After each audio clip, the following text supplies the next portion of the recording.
awliyai jud lana bil ijabati ilahi tawassalna biqur'anikal karim tunawwir basirati wa sam'i wa muqalati wa tulhimuni rusydi wa tarzuqni ilmal yaqini tuwafiqni li husnil ibad bi asma'ikal husna tajudu bi taubatin nasuhin taghfiru li dhunubi wa zallati wa tanzuruni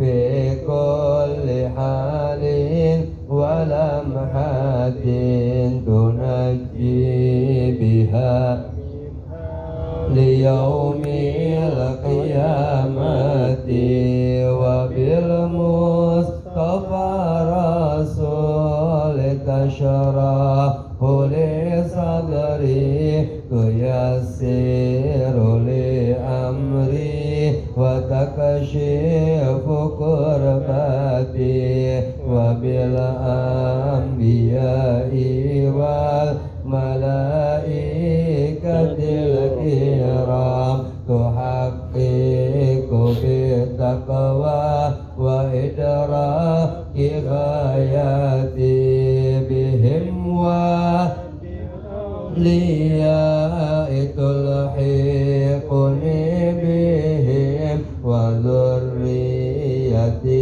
wa syi'ati wa ashirati wa tasrifu anni kulla syarrin bihaqqihim wa syarran lidhi syarrin min insin wa jinnati bifadlika bashirni bihusnil khawatimi wa birrahmati dkhilni bidaril iqamati alaihim minal salatun wa taslimun wa ridwanun istajib ilahi munajati ilahi bijahil anbiya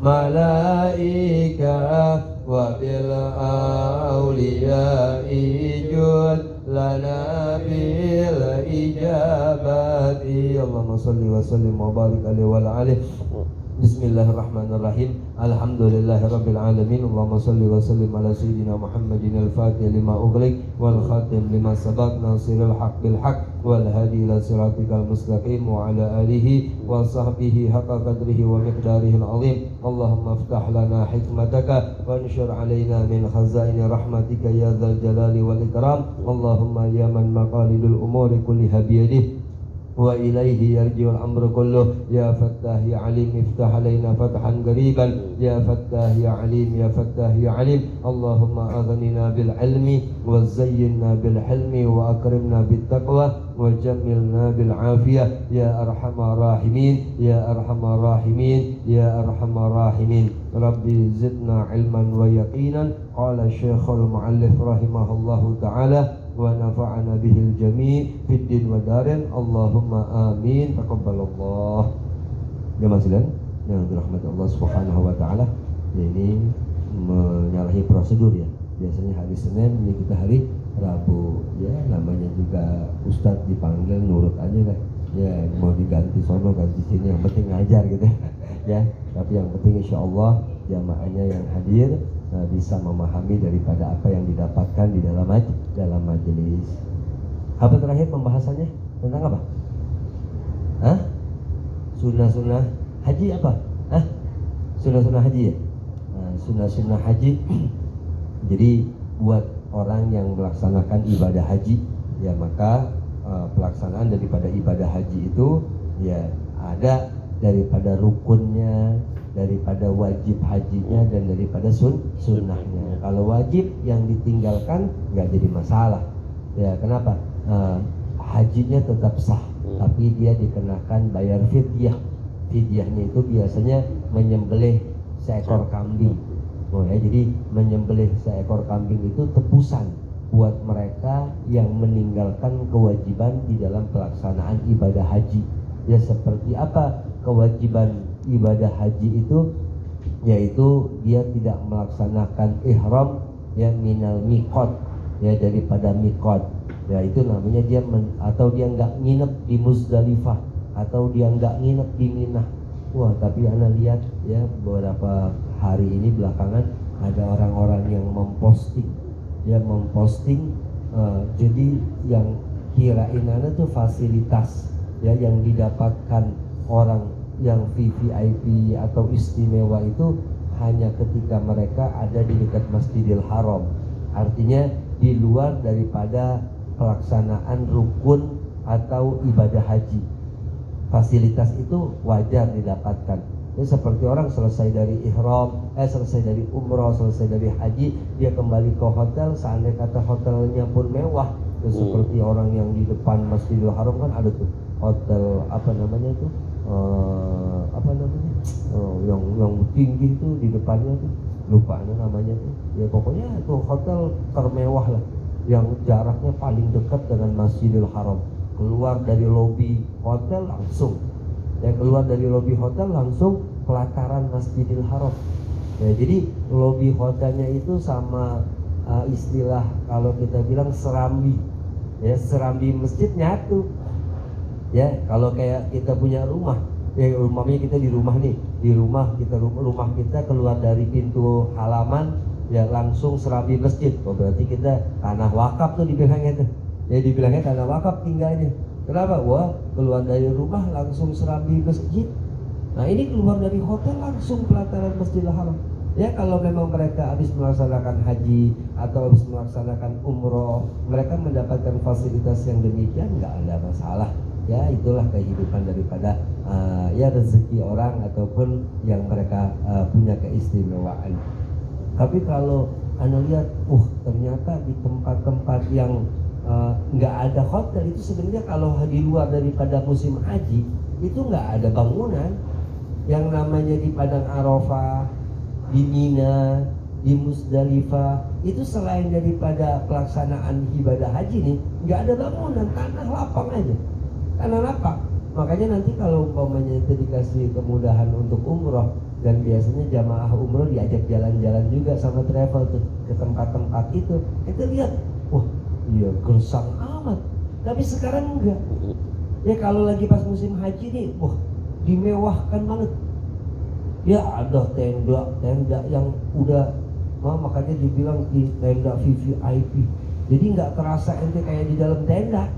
Yang ente tahu kan tenda kalau camping ya, begitu loh kan. Ini tendanya luar biasa. Ya ada AC-nya. Jadi nggak ngerasakan susah. Mereka itu ketika lagi ibadah haji nggak ngerasakan susah, fasilitasnya lengkap. Ya inilah yang akhirnya menghilangkan daripada makna atau hakikat orang pelaksanaan ibadah haji. Karena ibadah haji itu seharusnya ya mereka menghikmati gitu, ya memaknakan dalam ibadah haji ini adalah perjuangan.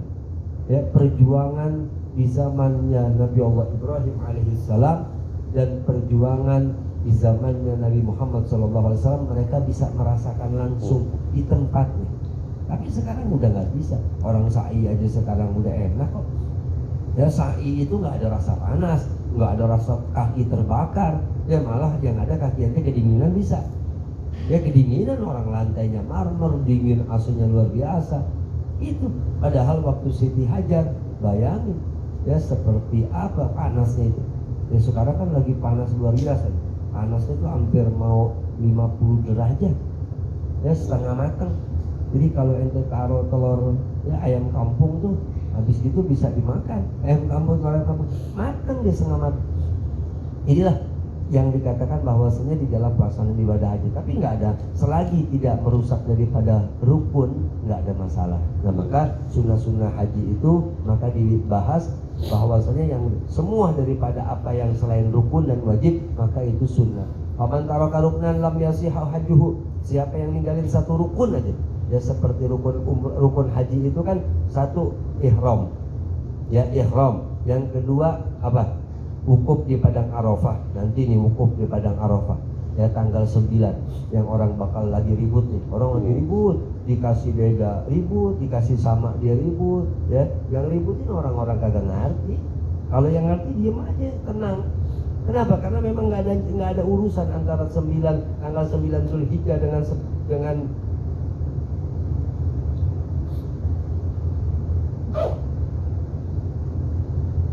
nggak ada urusan antara tanggal 9 Zulhijjah dengan yang namanya wukuf di Padang Arafah.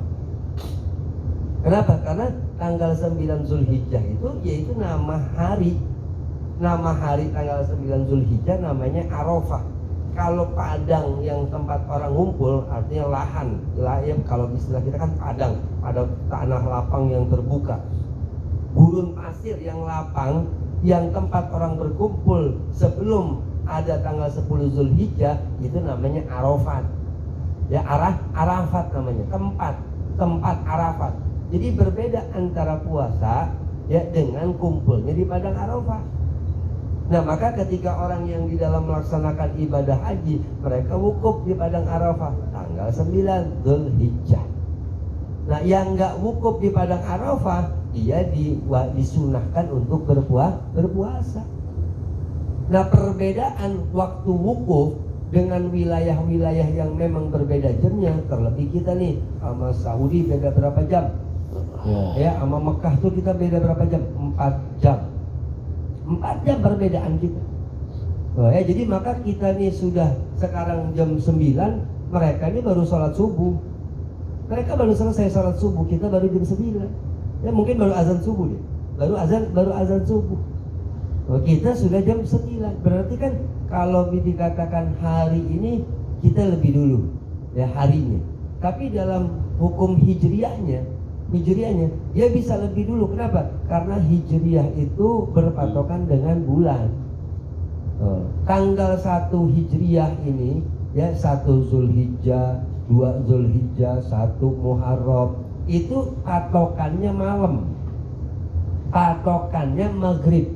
Jadi ketika maghrib masuk itu dikatakan tanggal 1. Jadi kalau kita pakai hari kan jam 00, jam 12 malam itu baru kita katakan perpindahan hari. Ya kalender kita, jam tangan kita, televisi kita, pokoknya semua yang jam digital itu yang ada harinya maka berubahlah tanggalnya.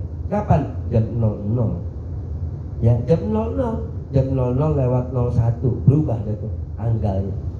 Nah kalau hijriah itu maghrib. Jadi masih berjalannya hari itu sudah berpindah tanggal.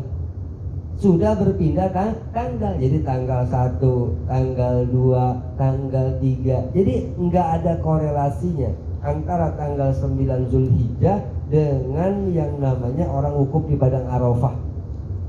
Ya udah, kalau memang tanggal 9 Zulhijjah kita disunahkan untuk puasa yang namanya hari Arafah. Makanya dibilangnya hari Arafah. Hari Arafah itu apa? Tanggal 9 sebelum tanggal 10. Nah di hari yang kita jatuh di kalender kita ini ya di Indonesia, nah kebetulan tanggal hari Arafahnya tanggal 9 yaitu Sabtu. Hari Ahadnya hari 10 Zulhijjah. Wukuf di Padang Arafahnya hari Jumat. Jadi bagaimana hukum puasanya? Bandel nih orang. Kalau dibilangin kan udah beda tanggal, beda hari, beda tempat. Paham ya? Jadi maka kita nggak usah heran. Yang namanya puasa sunnah ya udah tanggal 9 Zulhijjah, tanggal 1 Muharram. Udah patokannya gitu. Ngikutin tanggalnya, tanggal berapa sekarang? Tanggal 1 Muharram. Oh, berarti tahun baru Islam. Tanggal berapa sekarang? Oh, tanggal 10 Asyura Muharram, namanya Asyura, puasa. Kan gitu. Jadi maka untuk kita mengetahui bahwasanya orang yang di dalam melaksanakan ibadah haji itu, kalau seandainya kata dia meninggalkan rukun atau dia meninggalkan daripada kewajiban, maka kalau dia meninggalkan satu rukun seperti kayak tadi dia ihram, yang kedua wukuf di padang Arafah, ketiga tawaf, yang keempat sa'i, yang kelima cukur. Ini rukun haji ini 5. Ya, jadi kalau dia kerjakan 5 ini hajinya sah. Tapi kalau dia tinggalkan satu dari daripada 5 ini, maka tidak sah hajinya. Nah, kemudian wala yahillu min ihramihi hatta ya'tiya bihi. Ya, maka tidak halal dia untuk membuka pakaian ihramnya kecuali dia tunaikan semua rukun itu. Ya, orang kayak ya, Anda pernah waktu umroh ya. Waktu umroh jamaah barengan Anda nih ya, Anda punya teman, dia ini sa'i nggak kuat, sa'inya nggak kuat, karena mungkin kelelahan, kecapean, ya. Padahal itu kan waktu itu anak umrohnya di bulan Ramadan, jadi bulan Ramadan. Padahal bukannya lagi puasa, sudah berbuka malam, ya itu dijalankannya malam sebelum sahur. Sebelum sahur anak ajak umroh, tapi mungkin karena sebelumnya tuh siangnya atau paginya sudah umroh. Jadi malamnya anak ajak umroh lagi, mungkin kecapean, jadi kakinya agak lecet. Nah itu ketika sa'i baru 3 kali. Ternyata anak punya kawan ini hilang dari rombongan. Oh ternyata nggak kuat dia. Dia nggak kuat, dia istirahat, keluar dari arena sa'i. Baru 3 kali. Akhirnya sudah anak lanjutkan. Masa anak berhenti? Anak lanjutkan sampai 7 kali. Ya, berakhir di Bukit Marwah, dia selesai itu cukur, ya kemudian keluar ketemu anak punya rombongan ini yang dia udah mau pulang ke hotel, ya mau balik ke hotel. Akhirnya dia bilang, oh nggak sa'i, ya enggak, sakit katanya, nggak kuat. Ya udah berapa kali? Ya udah, jangan buka pakaian, ya. Jadi ada sih udah buka pakaian ihram, udah ganti dengan sarung, ya artinya dengan pakaian yang ada jahitannya, sudah pakai baju biasa. Nah Anda bilang ya udah istirahat aja dulu, tidur ya, habis sahur tidur, kemudian nanti pagi udah enak ya anak antar. Jadi anak antar sa'inya, tapi Anda pakai pakaian biasa ya, Anda pakai pakaian biasa nemenin dia sa'i, boleh begitu. Sebab dia nggak halal, dia nggak boleh berbuka pakaian ihram karena belum tuntas umrohnya. Sama haji juga begitu. Jadi boleh. Jadi kalau seandainya kata kayak orang kan ada yang sakit, yang di rumah sakit kan ada ya. Kalau umpamanya jamaah haji ini ada yang sakit. Nah dia mau bagaimana? Mau wukuf di padang Arafah nanti pakai ambulan. Atau ketika dia habis wukuf di padang Arafah dia belum bisa tawaf. Nggak mungkin orang sakit lagi di rumah sakit, perlu di oksigen, perlu. Kalau di tempat wukuf di padang Arafah bisa pakai kendaraan yang memang mempunyai alat-alat itu. Kalau kalau tawaf nggak ada, paling ada kursi roda doang. Nah maka ketika dia selesai daripada wukuf di padang Arafah kan balik lagi dia ke rumah sakit. Nah nanti selesai daripada rumah sakit sembuh, pakaian ihramnya itu nggak boleh dibuka. Nanti dia lanjut ya tawaf, sa'i.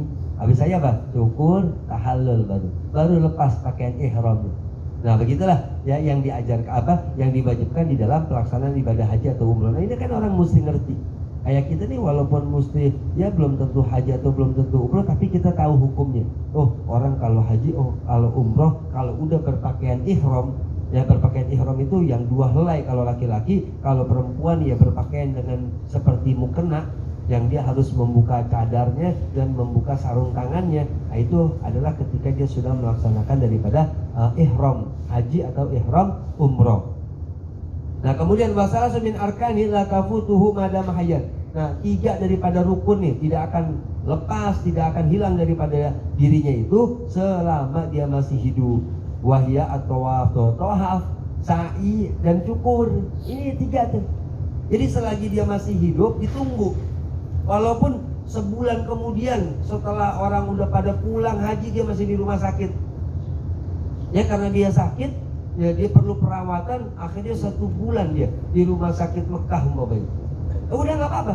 ditunggu selagi dia masih hidup, selesai daripada rumah sakitnya, dia tawaf, dia sa'i, baru pulang belakangan tuh. Ya, jadi seperti itu, tidak akan lepas tuh 3 rukun ini, tawaf, sa'i, dan cukur selagi dia masih hidup. Kecuali emang dia nggak sempat wukuf di padang Arafah, ya, dia nggak sempat wukuf di padang Arafah, akhirnya dia mau haji, wah itu nggak usah. Orang dia bukannya sudah, kan ini runtunannya, runtunan haji itu kalau dia udah berpakaian ihram dia mesti wukuf. Nah dia nggak memungkinkan wukuf di padang Arafah, nggak memungkinkan, jadi dia nggak wukuf. Ya udah berarti tawaf, sa'i, cukur itu nggak diharap, udah nggak usah. Kenapa? Karena dia hilang rukunnya semua. Tapi kalau sudah masuk rukun 1 seperti wukuf di padang Arafah, berarti rukun-rukun yang lainnya ditunggu. Dan itu boleh berlainan hari, berbeda waktu, silahkan. Paham ya? Nah, kemudian ya kayak ini nih, nanti tuh orang habis dari wukuf di padang Arafah, itu ada yang melaksanakan namanya menginap di Mina, menginap di Musdalifah, Jumroh. Tapi ada yang habis dari Arafah langsung ke Mekah, langsung ke Masjidil Haram, langsung tawaf, langsung sa'i, langsung cukur, bisa pulang. Dia tinggalkan yang namanya kewajiban haji, nggak masalah, bayar denda, ya potong hewan kurban, potong hewan kurban. Itu yang dikatakan bahwasanya pelaksanaan ibadah haji atau umroh. Kemudian waman taraka syai'an minal wajibat, maka siapa yang meninggalkan daripada sesuatu kewajiban, soha hajuhu, maka sah hajinya, ya walazimahu damun, tapi dia wajib membayar daripada dam, yaitu dendanya. Wa alaihi ithmun, dan atas dia dosa in lam yu'dzar, ya kalau atas dia tuh dosa kalau memang dia nggak uzur. Ya nggak ada uzur kok ninggalin kewajiban haji. Wa man taraka syai'an minas sunan, tapi siapa yang meninggalkan sesuatu daripada sunnah-sunnah, fala syai' alaihi, maka tidak ada sesuatu atasnya, walakin tafutuhul fadilah, akan tetapi hilang dari dia keutamaan. Ya sunnah, ya karena sunnah itu hanya mendapatkan fadilah. Fadilah itu keutamaan, ya bonus lah kalau istilahnya kita tuh. Fadilah itu bonus, kayak orang kerja. Ya orang kerja itu karena dia masuk, tapi karena masuk suka telat tuh ya, dan suka nggak disiplin, kan dia hanya dapat gaji ya gaji doang.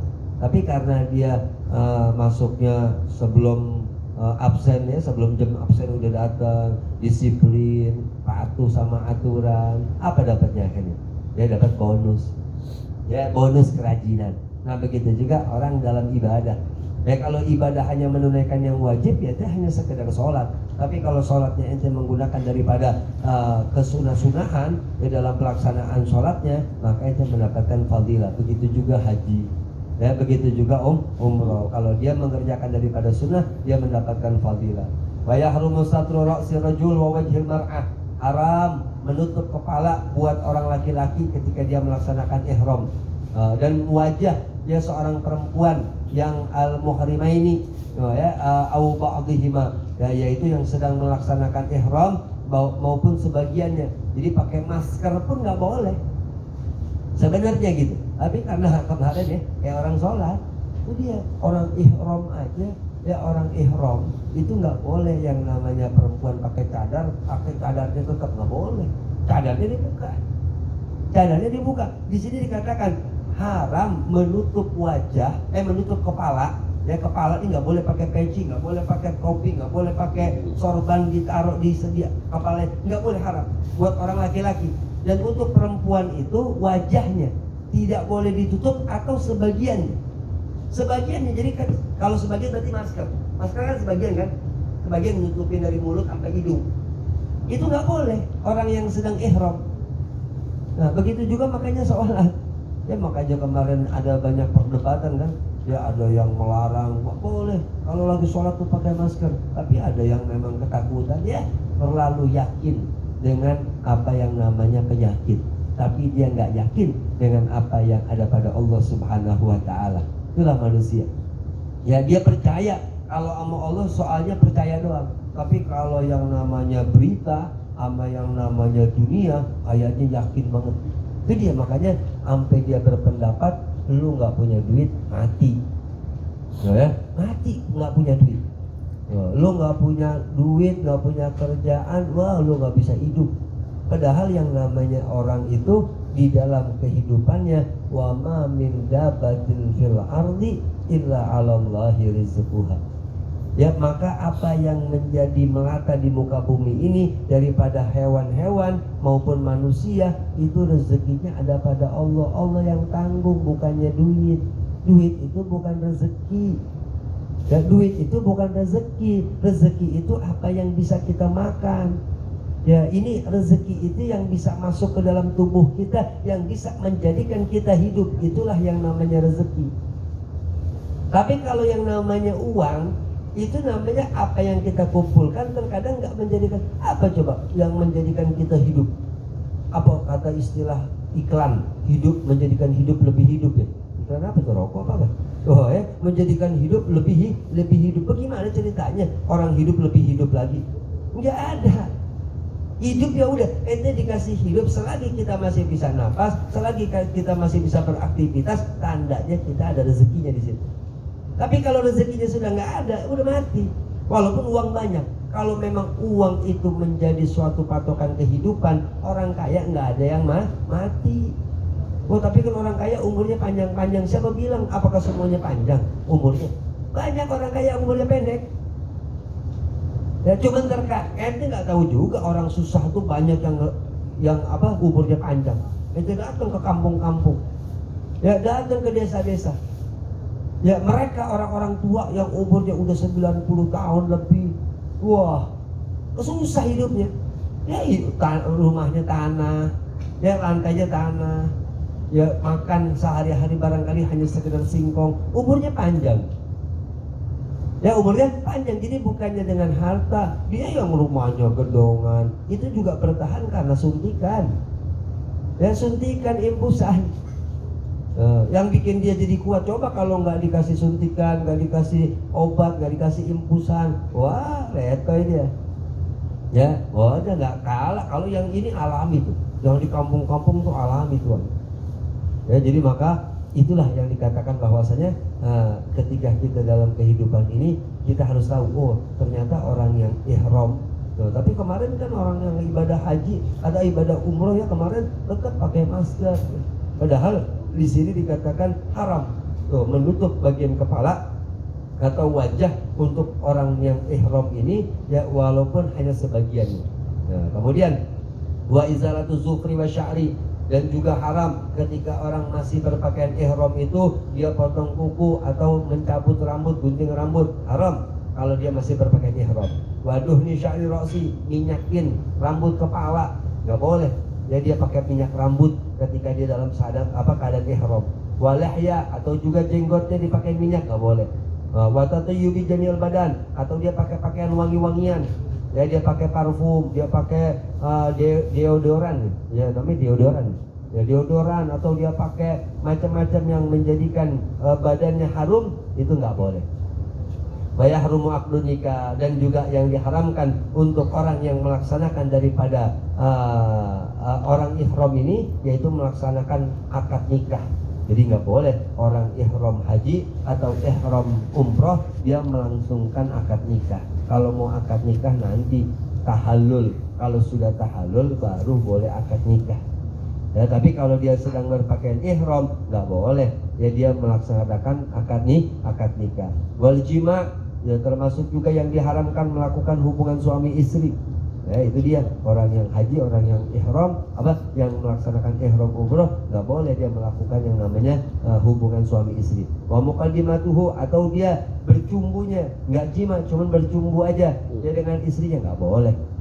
Itu yang dikatakan larangan-larangan. Wa itlafu kulli hayawanin barin wahsyin ma'kulin, dan nggak boleh juga dia memburu daripada hewan-hewan, baik itu hewan darat maupun hewan laut, ya yang bisa dimakan, ya mau yang liar gitu, ya di hewan liar dan yang bisa dimakan seperti apa, dia ngeburu rusa, ya burung, ya dia makan, untuk dia makan nggak boleh. Kalau dia lagi berpakaian ihram nggak boleh dia melakukan yang namanya pemburuan itu. Karrojuli fil muharramat, maka wal mar'atu karrojuli fil muharramat, dan orang perempuan itu sama sebagaimana orang laki-laki di dalam keharuman-keharumannya. Jadi semua itu sama. Ya, jadi ketika dia sudah berpakaian ihram, hal-hal yang dilarang harus dia ketahui. Ya, maka nanti ketika ente ditakdirkan oleh Allah ya dengan hitung-hitungan akal, ya seorang karyawan, seorang pekerja, apakah saya bisa umroh, apakah saya bisa beribadah, jangankan umroh, ya potong hewan kurban aja saya nggak mampu. Kenapa itu bisa terjadi? Ente lihat gaya hidup. Ya kita ini terkadang karyawan, ya karyawan gaji seberapa, tapi perawatannya ini melebihi daripada gajinya. Ini yang repot. Ya kebanyakan kayak begitu, apalagi terlebih perempuan, orang-orang perempuan karyawati. Ya karyawatinya terkadang nggak sadar diri. Ya dia kerja dengan gaji sekian, perawatan daripada tubuhnya ini, ngapain tubuh dirawat-rawat dengan berbagai macam cara yang di luar daripada syariat. Ya untuk mengglowingkan wajah, beli apa namanya satu paket apa tuh? Oh ya, ini kan dia beli paket, ya paket apaan? Paket kurban. Ya, saya paket kurban nih sapi, kan lebih enak begitu. Ketimbang dia lebih pakai paket ini untuk apa? Untuk mempercantik dirinya. Padahal cantik itu udah menjadi satu ketetapan Allah. Orang cantik ya nggak bisa dijelek-jelekin, orang jelek nggak bisa juga dicantik-cantikin. Yang ada apa? Yang ada disyukurin. Orang cantik jadi makin tambah cantik karena dia syukur. Orang jelek kelihatan nggak makin jelek karena dia bersyukur. Ini yang rusak juga kita lihat. Ada orang hidungnya biasa, ya nggak mancung, ya dibilang pesek, tapi akhirnya karena dia nggak bersyukur, suntik sono suntik sini, berhasil kagak bonyoknya hidung. Karena itu keadaannya merah tuh hidung, nggak enak dilihat. Mau artis seperti apa juga kelihatan, wah nih hidungnya nggak bener, nggak wajar. Sesuatu yang nggak wajar di dalam tubuh manusia itu kan nggak enak dipandang. Nah, jadi maka patokan kita adalah bersyukur kepada Allah Subhanahu wa taala. Itu yang bikin jadi orang menjadi apa? Di dalam dirinya itu ada kebaikan. Ya, yang bikin rusak mereka karena mereka nggak bisa bersyukur. Nah, maka seorang yang memang saya bagaimana membahas tentang ilmu haji, membahas ilmu umroh, apakah saya mungkin bisa haji, apakah saya mungkin bisa umroh? Bisa. Kalau memang kita punya keyakinan yang kuat kepada Allah Subhanahu wa taala. Dengan cara apa? Gaji yang kita dapatkan daripada upah kita ini, kita harus mensiasatinya, harus memanagenya, diatur. Ya diatur. Terkadang karyawan sama karyawati ini kan buat makan juga pinter, bawa makanan dari rumah.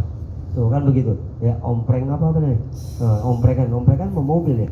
Ya artinya dia bawa makanan dari rumah itu buat menghemat. Ya terkadang kendaraan juga dia numpang atau dia naik diantar sama keluarganya, itu juga udah menghemat. Berarti ongkos sudah berkurang, makan sudah berkurang, kan begitu. Uang makan nggak keluar, tapi kenapa masih kurang juga? Nah ini dia, mungkin ya karena ada Shopee letternya, karena ada gaji ya. Ada ambilan kredit ini, kredit itu. Ini yang bikin jadi mereka bangkrut. Ini yang bikin mereka jadi susah. Kenapa? Karena kalau orang sudah mau berani kredit, kalau kita nggak kredit, kapan kita bisa milikin empret? Ya bohong. Orang tuh yang namanya kredit itu harus ada pertimbangan. Makan ketika dia bisa mampu untuk membeli cash, dan dia untuk uangnya ini dia punya harapan. Kalau dia beli cash dia nggak bisa jalankan usaha. Tapi kalau dia bisa kredit, dia bisa uangnya ini buat modal usaha. Jadi ini uang di sebagian dibuatkan modal, ini dibuat kredit. Nah ini bayar kreditnya dari hasil usaha. Itu benar. Ini emang nggak punya duit sama sekali mau kredit, akhirnya pusing tiap bulan ya mikirin bagaimana cara membayarnya. Ini yang bikin jadi mereka susah. Jadi bagaimana untuk menabung, untuk membayar hari-hari bulan-bulanan aja masih kurang. Ya padahal kalau mereka syukuri apa yang mereka dapatkan ini semua sudah mencukupi. Tinggal mereka syukurin, dan jangan kita berpatokan kalau rezeki saya ini hanya dari tempat kerjaan. Bukan, rezeki itu dari segala arah. Ya kalau orang berpikir saya mendapatkan duit, kalau nggak kerja gue nggak dapat duit, kan gitu kan? Nah, kalau gue nggak kerja nggak dapat duit, ini suatu kemusyrikan dalam hati seseorang.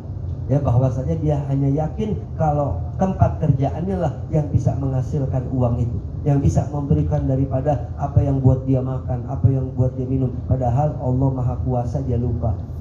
Allah Maha Kuasa, Allah yang bisa memberikan segala apa yang menjadi kebutuhan dia. Dia dari orok, dari dalam perut nih Allah udah penuhin keinginannya. Apa yang menjadi kebutuhan dia dalam perut Allah sudah kasih. Mau makan, mau ya di dalam perut bisa makan, bisa hidup, bisa napas. Siapa yang kasih? Dokter masukin oksigen ke dalam perut emak kita? Bukan. Tapi apa? Allah yang kasih. Ya segala sesuatu kehidupan sehingga di dalam perut kita masih bisa hidup, keluar dari dalam perut masih bisa hidup. Sampai sekarang ente nggak pernah berpikir proses ente bisa jadi dewasa ini, bisa jadi besar saat ini, apa yang menjadikan ini semua? Ente lupa sudah masa kecil ente. Kita ini lupa masa kecil kita.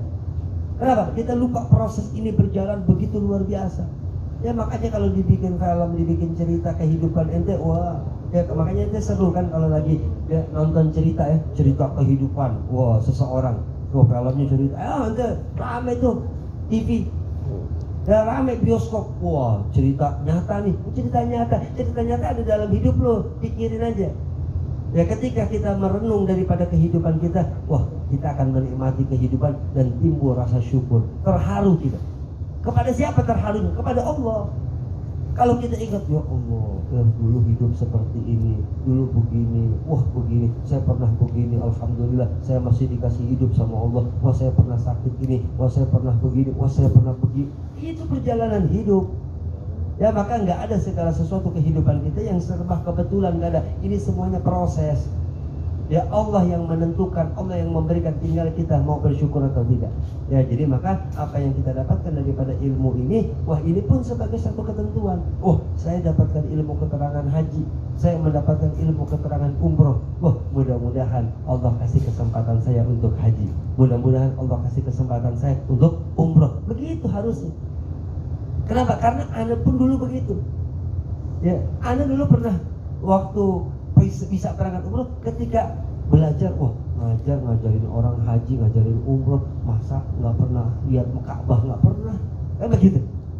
Kepengen kayak gitu, ya Allah. Berarti kalau sudah Anda bisa ngajar, Anda bisa menerangkan ini, paling nggak Anda harus tahu. Ya, bagaimana Anda harus tahu tempat itu. Ya tempat, jadi Anda nggak hanya sekedar dari cerita, bukan hanya, walaupun memang apa yang ada dalam kitab ini nggak bakal salah. Oh, ini bisa kita jalankan, tapi ketika kita bisa mengamalkan ini semua, oh udah paham. Kan gitu jadinya. Nah maka begitu juga ente jangan pernah berputus asa ketika mendapatkan ilmu tentang haji, ente nggak bisa haji.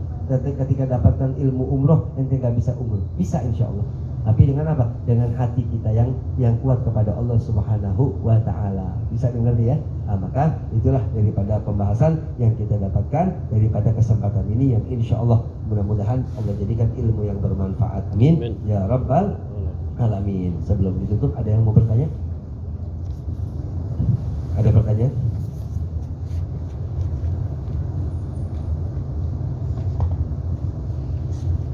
Mau tanya, kalau membeli hewan kurban dengan uang haram itu hukumnya apa? Ya yang namanya uang haram. Ya uang haram ya untuk dibelikan sesuatu yang halal itu sama juga orang mandi dengan air comberan. Ya dia mandi pakai air comberan, apa jadinya? Nah, tambah kotor. Apa yang tambah kotor? Badannya. Nah begitu juga amal. Allah itu thayyib. Ya layak balu ila thayyib. Allah itu sesuatu zat yang baik. Baik itu adalah sesuatu yang suci, bersih. Maka Allah tidak akan menerima suatu amalan kecuali yang thayyib, yang baik. Nah uang haram ini sesuatu yang Allah murka. Ya Allah tidak suka dengan sesuatu yang kita dapatkan dengan cara yang tidak dibenarkan oleh syariat. Nah maka uang haram ini gunanya untuk apa? Untuk kemaslahatan umum boleh. Ya untuk apa? Untuk bantu betulin solokan, untuk betulin jalanan, untuk betulin WC umum. Itu yang bermanfaat daripada uang haram. Oh, tapi kalau kita gunakan beri orang aja, kasih orang gitu. Kita punya uang, kita sedekah kepada orang, walaupun orang itu nggak tahu uang haram, kita yang dosa. Ya kan kadang-kadang ada orang punya uang haram tuh kayak sultan, dia bagi-bagi. Wah, kan sekarang zamannya sultan bagi-bagi duit. Itu nggak mungkin duit halal, duit haram. Ya, kalau duit dia hanya mendapatkan duit halal, nggak mungkin sedermawan itu dia. Ya, kalau dia sedermawan itu bisa bagi-bagi duit sama orang, jadi wali dia. Dia jadi wali. Ya, dia jadi orang istimewa di hadapan Allah. Kalau uang halal jadi gituin. Tapi berhubung ini uang haram, ya uang haram jadi dia bagi-bagi orang masuk televisi, masuk YouTube, kan dia dapat duit lagi tuh. Bisa double lagi duitnya, dapat. Ya dia bikin konten kan sekarang kan di kontenin tuh. Wah, bagi-bagi duit orang lagi duduk Gojek apa 100.000, 100.000, 100.000. Wah, orang nonton, yang orang susah share tuh, bagi-bagi nonton di YouTube-nya. Ya padahal dia lagi disedot duitnya tuh. Karena dia beli pulsa, ya beli kuota, disedot. Oh, jadi dia dapat duit lagi, dia dibayar lagi, dia disupport lagi sama orang, begitu aja. Ya rantai kejahatan. Ya jadi maka kalau orang bisa bagi-bagi duit begitu dengan cara duit halalnya, istimewa dia. Ya itu orang mungkin nggak lama jadi artisnya, langsung tobat, istrinya langsung pakai jilbab, ya istrinya langsung pakai cadar, ya dia juga langsung ibadah. Kenapa? Karena perbuatan baik dia Allah tolong. Tapi berhubung apa yang dia keluarkan dari sesuatu yang haram, ya maka itu aja, biasa aja begitu. Nah begitu juga orang kurban. Kalau kurban dengan uang haram, ya begitu jadinya. Paham ya? Jadi maka nggak boleh kita membelanjakan uang haram itu untuk beramal soleh. Kurban adalah perbuatan ibadah. Ya, ini adalah sebab suatu kerjaan yang dikatakan taqarrub, mendekatkan diri kepada Allah. Kayak ente mau deketin orang, tapi dengan sesuatu yang dia nggak suka. Kira-kira ente ngeledek tuh, ente mau deketin bos, ya bos ente nggak suka duren, ente datang ke dia bawa duren, itu bukan ngedeketin, itu namanya bisa dipecat, kan gitu. Tapi kalau ya ini bos, jangan bawa sesuatu yang dia tidak sukai. Nah begitu juga Allah, jangan kita dekatkan Allah dengan sesuatu yang tidak Allah sukai. Kedua, kalau zakat, ya wajib ada zakat wajib atau fitrah, zakat mal gitu ya. Bagusnya dilakukan di tempat kita mencari nafkah. Bagaimana dengan sunnah kurban? Apakah boleh kurban di kampung halaman? Ya boleh aja. Artinya zakat juga nggak harus dilakukan di tempat kita mencari nafkah. Ya, zakat nggak harus, tapi afdolnya tempat kita mencari nafkah. Nah kurban juga begitu. Kurban juga bukannya berarti kita harus di tempat kita cari nafkah. Kita menyesuaikan tempat aja. Wah, kalau saya kurban di sini kayaknya udah banyak. Saya pengen cari tempat yang kelihatannya kurbannya sedikit. Oh, mungkin di kampung saya sedikit nih. Wah, di kampung deh. Tapi kalau di kampung kayaknya banyak, orang-orangnya juga pada senang-senang, kaya-kaya gitu. Ya udah saya korban di sini aja. Boleh pilih begitu. Artinya nggak harus di kampung kita atau juga nggak harus di sini. Kita bisa menyesuaikan tempat. Tapi kalau kita, saya korbannya di sini aja deh.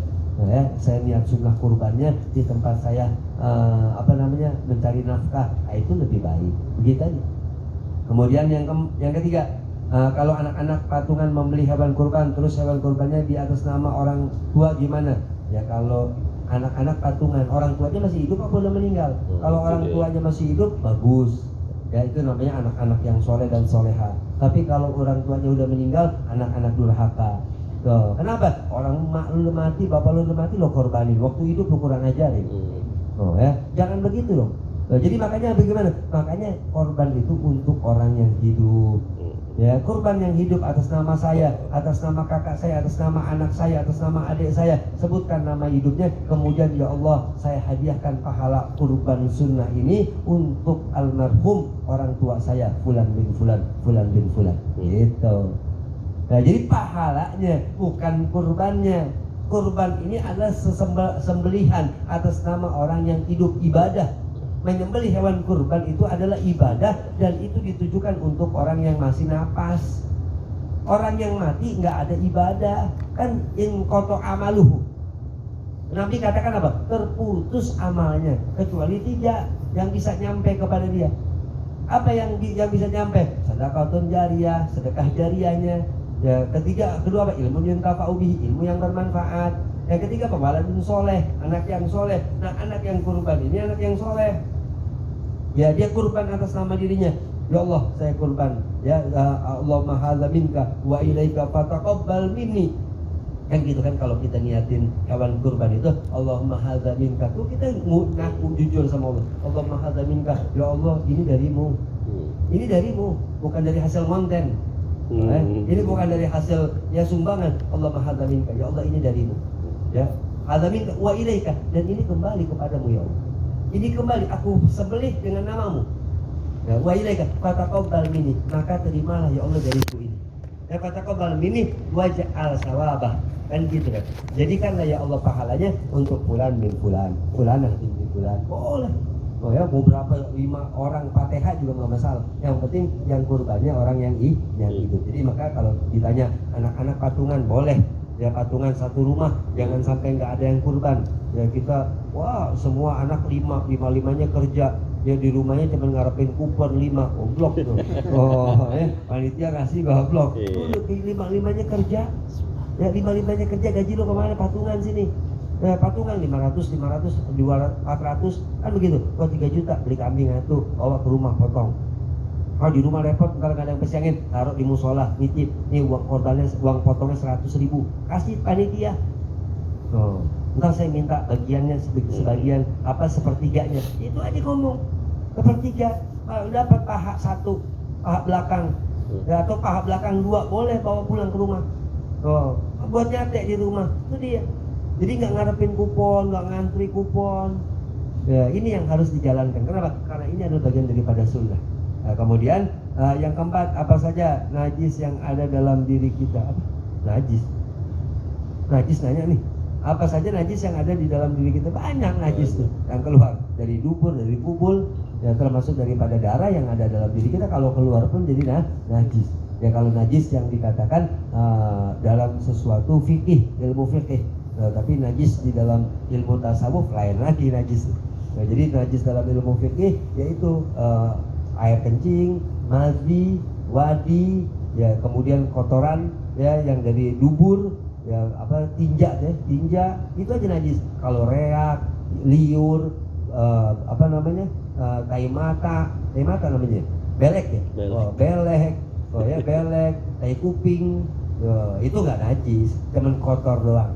Ya kotor. Kalau yang tadi disebutkan dari kemaluan depan atau kemaluan belakang itu yang keluar najis kecuali mani.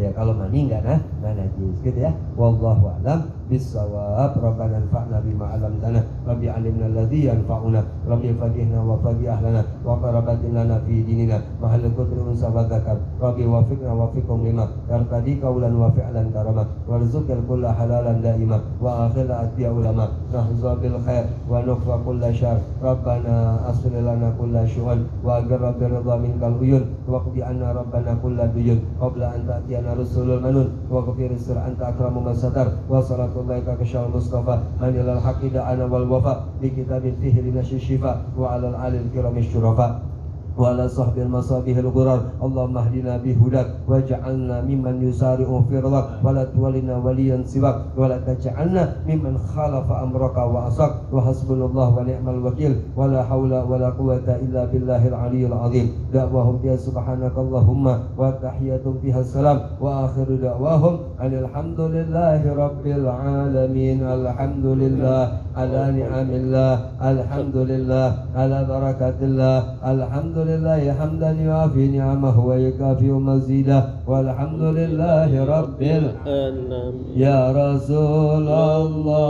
salamun alaik ya rafi'a sya'ni wa daraji. Ya Rasulullah salamun alaik ya rafi'a sya'ni wa daraji. Ya Rasul Allah salamun alaik ya rafi'a sya'ni wa daraji. Allahumma salli wa sallim wa barik alaihi wa ala alihi.